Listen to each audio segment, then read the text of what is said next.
platsenta, ya'ni yo'ldosh shu tug'ruqdan keyin oxirgi etapda tushadi va ko'pchilik bu narsadan qo'rqishadi yoki o'rganishligi ham mumkin.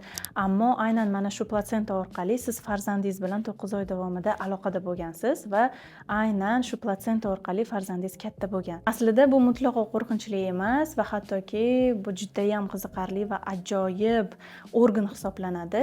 Ba'zi bir millatlarda shunday udum bor. Bola tug'ilgandan keyin uni kindigi kesilmaydi va yo'ldoshi bilan birgalikda yotqizib qo'yiladi. Buni lotus tug'ruq deyiladi va bu lotus tug'ruqda taxminan bir hafta ichida kindik o'zi boladan ajralib tushib ketadi. Bu jarayonda platsentani doimiy ravishda tuz bilan sepib turishadi va platsenta mutlaqo aynimaydi, o'zidan hech qanday hid chiqarmaydi va har doim bolani yonida turadi.